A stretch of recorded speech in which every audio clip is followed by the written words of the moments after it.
اللہ الرحمن الرحیم نحمدہ ونصلی علی رسولہ الکریم اما بعد۔ ایمانیات کے باعث میں ایمان مفصل پر ہم گفتگو کر رہے ہیں، اور اس میں ایک ایمانیات میں ایک بات جو ہے وہ ہے بعث بعد الموت، یعنی مرنے کے بعد زندہ ہونا۔ اور اس کے بعد دو قسم کے لوگ ہو جائیں گے۔ ایک وہ ہے کہ جو اللہ کریم کے فضل و کرم سے جنت کے مستحق قرار پائیں گے، اور دوسرے وہ ہیں کہ جو اللہ کریم کی ناراضگی مول لے کر اس دنیا سے گئے ہوں گے، تو ان کے لیے اللہ کریم نے وہاں بطور سزا کے جہنم مقرر کیے ہے، دوزخ۔ اس سے متعلقہ بیان ہے۔ دوزخ کے 7 طبقے ہیں، اور ان کے نام یہ ہیں: جہنم، لظا، حطمہ، سقر، سعیر، جحیم اور حاویہ۔ یہ 7 جو ہے یہ جہنم کے طبقے ہیں، اور ان 7 طبقوں میں کم و بیش مختلف قسم کا عذاب ہوتا ہے۔ اگر دوزخ سے ویسے مطلقاً دوزخ کی سزا جو ہے وہ اتنی سخت ہے کہ اگر ایک خشخاش کے رائی کے دانے کے برابر آگ دنیا پر آ جائے تو تمام زمین اور آسمان کو وہ ذرا سی دیر میں فنا کر دے گا۔ اور دنیا کی آگ جو ہے یہ جہنم کے آگ کا 70واں حصہ ہے، اور اس میں آدمی اور پتھر اس کے ایندھن ہوں گے۔ قرآن کریم میں بھی اللہ کریم نے فرمایا وقودها الناس والحجارہ، کہ اس کا ایندھن لوگ ہوں گے اور پتھر ہوں گے۔ اور جہنم کا داروغہ وہ دنیا والوں پر اگر ظاہر ہو جائے، صرف اپنی شکل وہ دکھا دے، تو اس کی اس ڈراؤنی شکل کی وجہ سے، اس کی ہیبت کی وجہ سے، صرف اس کی شکل دیکھ کر ساری دنیا والے مر جائیں گے۔ اور دوزخیوں کے کپڑوں کا ایک پرزہ وہ اتنا بدبودار ہے اور اتنا گندا ہے کہ اگر اس کی بدبو لوگوں کو لگ جائے تو اس بدبو سے اور گندگی سے لوگ جو ہے وہ مر جائیں۔ اور دوزخ کی بعض وادیاں یہ ایسی ہے کہ خود دوزخ بھی دن میں 70 مرتبہ یا اس سے زیادہ جو ہے وہ اس سے پناہ مانگتا ہے۔ اور دوزخ کا ادنا عذاب یہ ہوگا کہ آگ کی جوتیاں یہ دوزخی کو پہنا دی جائیں گی۔ یہ کم ترین عذاب ہوگا، اور اس سے جو ہے اس کا دماغ یہ ہانڈیا کی طرح کھولتا ہوگا، اور وہ یہ سمجھے گا کہ سب سے زیادہ عذاب مجھ پر ہو رہا ہے۔ اور دوزخ میں طرح طرح کے عذاب ہوں گے، آگ کے مکان ہوں گے، آگ کا فرش ہوگا،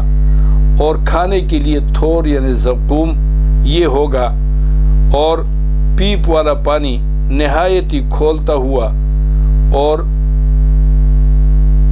اس سے بدبو اور سڑانڈ اٹھتی ہوگی۔ تو قرآن کریم نے کہا ہے وَسُقُوا مَاءً حَمِيمًا فَقَطَّعَ أَمْعَاءَهُمْ، کہ ان کو ایسا گرم پانی پلایا جائے گا کہ اس سے ان کی آنتڑیاں جو ہے وہ کٹ کر باہر آ جائیں گی۔ اور حدیث پاک میں آتا ہے، نبی اکرم صلی اللہ علیہ وسلم کے ارشاد مبارک کا مفہوم ہے کہ وہ جب اس پانی کو ایسے اپنے منہ کے سامنے لائیں گے پینے کی غرض سے، تو اس کی تپش اتنی ہوگی کہ یہ ہونٹ جو ہے یہ جلس کر نیچے والا ہونٹ ناف تک آ جائے گا، اور اوپر والا ہونٹ یہ آدھے سر تک پہنچ جائے گا۔ اور جہنمیوں کو گندک کے کپڑے پہنائے جائیں گے، گلے میں توق اور زنجیر ہوگی، اور کفار کو سر کے بل چلایا جائے گا، اور بڑے بڑے کانٹے جو ہے یہ چھبونا یہ ان کو چبوائے جائیں گے، اور بڑے بڑے گرز ان کو مارے جائیں گے۔ بڑے قسم کے اونٹوں کی گردن کے برابر بچھو ہوں گے، بچھو اتنے بڑے بڑے ہوں گے جیسے موٹے تازے اونٹ کی گردن ہوتی ہے، اور بڑے بڑے سانپ ہوں گے، اس میں سے اگر ایک ڈس لے تو اس کے سوزش اور درد سے آدمی بے چینی جو ہے وہ محسوس کرے گا، اور اتنی بے چینی محسوس کرے گا کہ 1000 سال تک جو ہے وہ اس کے زہر اور ڈسنے کی وہ تکلیف ختم نہیں ہوگی، اور دوزخیوں کے منہ کالے ہوں گے، شکلیں بدنما ہوں گی، جسم بہت بڑا کر دیا جائے گا، اور ایک کاندھا اور دوسرے کاندھے کے درمیان یہ اتنا فاصلہ ہو جائے گا کہ 3 دن کے سفر کے برابر جو ہے تیز گھوڑا یہ دوڑتا رہے تو وہ اس شانے کے درمیان اس مسافت کو قطع نہیں کر سکے گا، اور اس کے ایک ایک داڑھ جو ہے یہ احد پہاڑ کے برابر ہوگی۔ کفار کی شکل نہایت مکروہ اور غیر انسانی ہوگی۔ اس سارے کا خلاصہ یہ ہے کہ ہر طرح سے اللہ کریم کا عذاب جو ہے وہ ان پر ہوگا، یعنی اگر جسم جو ہے وہ بڑا ہے تو ظاہر ہے کہ زیادہ آگ اس سے لپٹتی ہے، دانت بڑے ہیں تو زیادہ جو ہے وہ تکلیف اس میں ہوتی ہے، تو اس سے مقصود یہ ہے کہ اللہ کریم کا عذاب جو ہے وہ ان پر سخت ہوگا، اور مومن گناہ گار یہ بقدر گناہ جو ہے وہ عذاب بھگت کر یا نبی اکرم صلی اللہ علیہ وسلم کی برکت کی سے جو ہے وہ شفاعت پا کر اور نجات پائیں گے۔ اللہ کریم کے رحمت سے یہی امید ہے کہ اول تو اللہ کریم جو ہے وہ کرم والا معاملہ فرمائیں گے، عافیت والا معاملہ فرمائیں گے، نبی اکرم صلی اللہ علیہ وسلم کی شفاعت ہوگی، وہ بھی مرحلہ وال جو ہے بار بار حضور صلی اللہ علیہ وسلم شفاعت فرمائیں گے۔ تو اللہ کریم کے رحمت اور کرم سے یہ امید ہے کہ اللہ کریم عافیت والا معاملہ فرمائیں گے۔ جس طریقے سے دوزخ ہے یعنی بعث بعد الموت، ایک منظر جو ہے وہ دوزخ کا ہے اور ایک منظر جو ہے وہ جنت کا ہے۔ جنت ایسے مقام ہے جیسے دوزخ اللہ کریم نے اپنے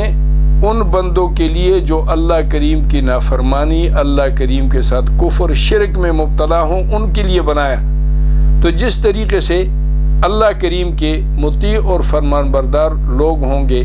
اللہ کریم کے احکامات کی تعمیل کرنے والے، تو ان کے لیے اللہ کریم نے جنت یہ ایسا مقام بنایا کہ یہ اللہ کریم اپنے ایمان والوں بندوں کو دیں گے، اور اس میں جو نعمتیں اللہ کریم عنایت فرمائیں گے تو وہ نعمتیں ایسی ہوگی کہ نہ کسی انسان نے ان نعمتوں میں سے کسی نعمت کو دیکھا ہے، نہ اس کے کانوں نے اس کے بارے میں کچھ سنا ہے،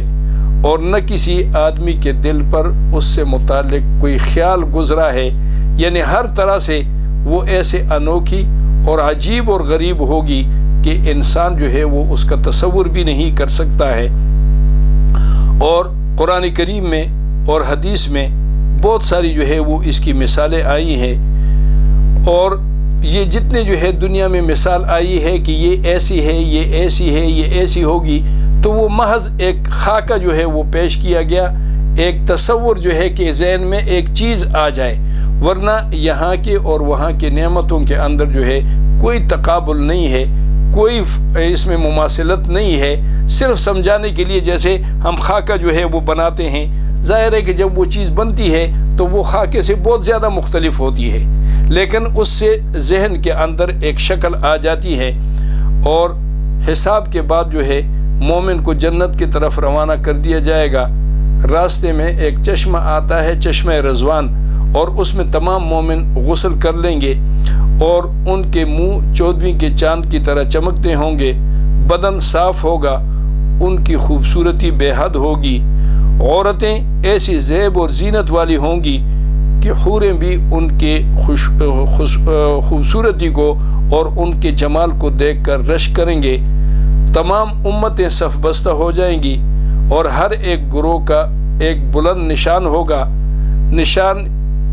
محمدی صلی اللہ علیہ وسلم، یہ سب سے زیادہ جو ہے وہ پسندیدہ ہوگا، اس کو لواء الحمد کہتے ہیں۔ اور 1,00,000 افراد نورانی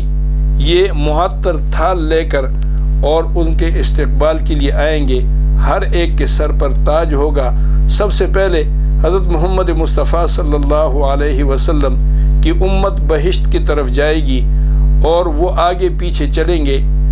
فرشتے نورانی معطر تھال یہ حضور اکرم صلی اللہ علیہ وسلم کے سامنے پیش کریں گے،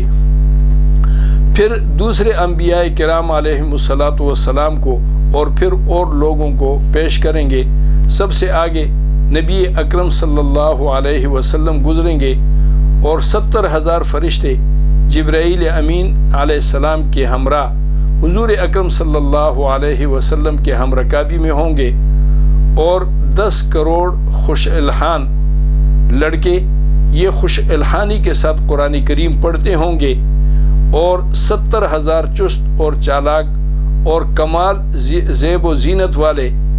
اور براق جو ہے وہ ہوں گے، نورانی فرشتے ان کے باغیں پکڑی ہوئے چلیں گے۔ تمام فرشتوں میں خوشی کا غلغلہ ہوگا اور جنت میں ہر طرف شادیانے بجیں گے، جنت کے دروازے کھل جائیں گے۔ سب سے پہلے حضرت صلی اللہ علیہ وسلم جنت کے اندر قدم رنجہ فرمائیں گے، اور پیچھے پیچھے حضور اکرم صلی اللہ علیہ وسلم کی امتی اور دوسرے مومنین یہ اللہ کریم کے حمد و ثنا پڑھتے ہوئے جنت میں داخل ہوں گے۔ جنت کے 8 دروازے ہیں، 8 درجے ہیں، اور اس میں سے ایک جو ہے وہ دار الخلد ہے، یہ عام لوگوں کے لیے ہے۔ دوسرا جو ہے وہ دار السلام جو فقیروں کے لیے اور صبر کرنے والے لوگوں کے لیے ہے۔ تیسرا دار المقام ہے جو مالدار اور شکر گزار لوگوں کے لیے کا مقام ہے۔ چوتھا عدن، یہ عابد، زاہد، غازیوں، سخیوں اور اماموں کے لیے ہے۔ اور 5واں دار القرار ہے، اس میں حافظ اور عالم رہیں گے۔ چھٹا جنت النعیم، یہ شہیدوں اور مؤذنوں کے لیے ہے۔ اور 7واں جنت المأوا جو شہدائے اکبر، محسنین اور اولیاء کرام کا مقام ہے۔ جنت الفردوس جو نبیوں اور رسولوں اور علماء عاملین کی جگہ ہے۔ سب سے اعلیٰ جو ہے وہ جنت الفردوس ہے۔ اس لیے نبی اکرم صلی اللہ علیہ وسلم کے ایک ارشاد مبارک میں ہے کہ حضور صلی اللہ علیہ وسلم نے فرمایا کہ جب تم اللہ کریم سے جنت مانگو تو جنت الفردوس کا سوال کیا کرو، اس لیے کہ یہ تمام جنتوں میں سب سے اعلیٰ جنت ہے۔ فردوس کے اوپر جو ہے، جنت الفردوس کے اوپر غرفہ نور ہے، اور یہ مقام سرور کائنات صلی اللہ علیہ وسلم کے لیے ہے۔ یہ مقام محمود اور وسیلہ یہ جنت کا خاص درجہ ہے جو نبی اکرم صلی اللہ علیہ وسلم کو عطا ہوگا۔ ان 8 بہشتوں کے اندر بھی پھر بے شمار درجے ہیں۔ اگر دنیا کے سونا چاندی کو 8 گنا کر دیا جائے تو ایک ادنا بہشتی کو بھی، ادنا جنتی کو بھی اس سے زیادہ نعمتیں ملیں گی۔ ادنا سے ادنا مومن کو جو مکان ملے گا اس کے 1 اینٹ سونے کی اور 1 اینٹ چاندی کی ہوگی، زعفران اور مشک کا گارا بنا ہوا ہوگا، اور اس کے کنکرے لال اور زمرد کے ہوں گے، مشک اور عبیر سے گچ کیا ہوگا، اور لال اور گوہر سے وہ گندہ ہوا ہوگا۔ اس مکان میں 70,000 دالان ہوں گے، یعنی صحن، جن میں سے ہر ایک میں 500 میل کے مسافت پر فراخ ہوگا، اور طرح طرح کی بیٹھکیں ہوں گی جن میں حور اور غلمان گانے والے بے شمار ہوں گے۔ اس میں قسم قسم کے گلزار اور چمن ہوں گے۔ جنت کے میوے بہت لذیذ ہیں، اگر ان میں سے ذرا سا ٹکڑا بھی کسی مردے کے منہ میں ڈال دیا جائے تو وہ فی الفور زندہ ہو جاتا ہے، اور وہ میوے پھل ہمیشہ جو ہے وہ ایک حال پر رہیں گے۔ اللہ کریم ہمیں اس سے بہرہ مند ہونے کی اور اس سے سعادت مند ہونے کی توفیق عنایت فرمائے۔